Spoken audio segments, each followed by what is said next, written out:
Sementara itu dikutip dari laman partaigolkar.com, ke-12 Wakil Ketua Umum Golkar adalah Bambang Susatyo sebagai Wakil Ketua Umum atau Waketumadya. Kemudian ada nama Agus Gumiwang Kartasasmita, Wakil Ketua Umum Bidang Perekonomian, Aziz Samsudin, Wakil Ketua Umum Bidang Hukum, Kahar Muzakir, Wakil Ketua Umum Bidang Kepartaian, kemudian juga selanjutnya ada nama Nurdin Halid, Wakil Ketua Umum Bidang Pratama.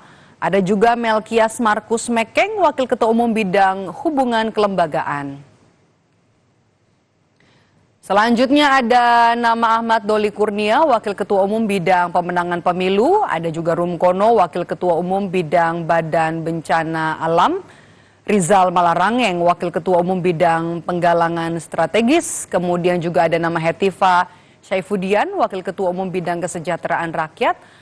Ada Nurul Arifin, Wakil Ketua Umum Bidang Komunikasi dan Informasi. Dan yang terakhir ada nama Ridwan Kamil, Wakil Ketua Umum Bidang Penggalangan Pemilih. Lebih jelas soal rapat pleno Partai Golkar yang akan digelar malam nanti, kita akan tanyakan kepada jurnalis Kompas TV, ada Asri Gunawan di kantor DPP Partai Golkar di Selipi, Jakarta Barat. Asri, siapa saja calon kuat PLT Ketua Umum Partai Golkar nanti pengganti Erlangga Hartarto? Belum saya menjawab siapa calon kuat pengganti atau mekanisme yang harus diterapkan. Salah satunya adalah ini mekanismenya dilakukan pemilihannya melalui rapat pleno yang akan dihadiri oleh seluruh pengurus DPP Partai Golkar dan juga Wakil Ketua Umum Partai Golkar tentunya yang akan dipilih nantinya. Karena berdasarkan ADART Partai Golkar yang berpotensi dan juga memang bisa dijadikan PLT atau pelaksana tugas Ketua Umum Partai Golkar merupakan Wakil Ketua Umum Partai 12 ini berpeluang karena di ADART Partai Golkar tidak ditentukan wakil ketua umum mana yang harus menggantikan atau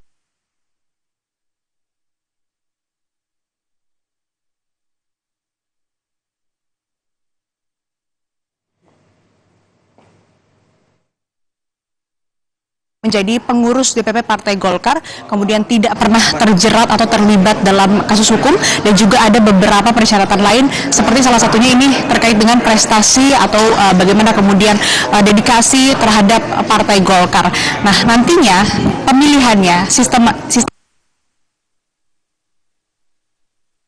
sebagaimana yang diusulkan oleh Ketua DPP Partai Golkar Mutia Hafid, yang mana nantinya ini para pemimpin terkait akan bermusyawarah mufakat untuk kemudian menentukan pimpinan ataupun juga menentukan keputusan dalam rapat pleno yang akan digelar malam nanti. Nah, terkait tadi pertanyaan Anda, Medop, siapa yang kemudian berpeluang atau menjadi calon kuat yang akan menduduki kursi?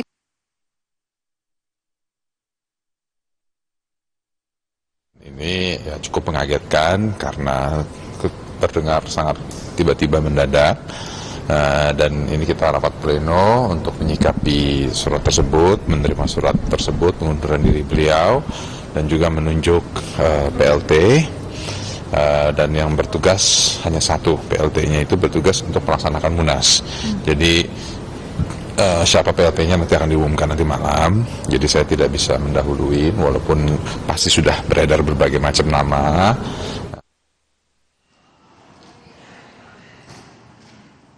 Seperti yang disebutkan oleh Ketua DPP Partai Golkar, Dev Laksono, tadi ada sosok A, tapi memang enggan menyebut siapa namanya. Kalau kita lihat dari susunan Wakil Ketua Umum Partai Golkar, dari 12 orang tersebut, ada Ahmad Doli Kurnia, lalu ada Adis Kadir, dan juga ada Agus Gumiwang. Nah, nama Agus Gumiwang ini paling santer disebut, khususnya juga dari internal Partai Golkar maupun juga dari eksternal, yang ini yang digadang-gadang berpotensi atau berpeluang paling kuat menjadi pengganti atau pelaksana tugas Ketua Umum Partai Golkar, karena dianggap ada juga kedekatan dengan istana untuk kemudian bisa melancarkan peralihan pemerintahan dari pemerintahan Presiden Jokowi ke pemerintahan Prabowo Gibran begitu. Nah, tapi ini kembali masih kita harus menunggu bagaimana kemudian hasil dari rapat pleno yang akan digelar pada pukul 7 malam nanti. Sekaligus juga nanti tidak hanya menentukan PLT Ketua Umum, tapi juga akan membacakan surat pengunduran diri Erlangga Hartarto sehingga nanti statusnya sudah secara de jure dan de facto tidak lagi menjabat sebagai Ketua Umum. Dan terakhir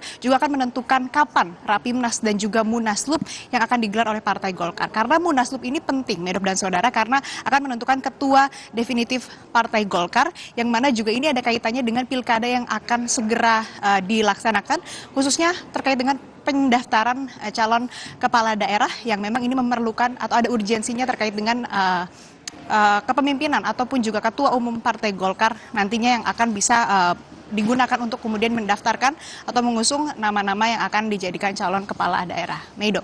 Sejauh ini nama Agus Gumiwang Kartasasmita yang paling mencuat namanya maju untuk menjadi PLT Ketua Umum Partai Golkar. Tapi kita masih harus tunggu malam nanti. Terima kasih.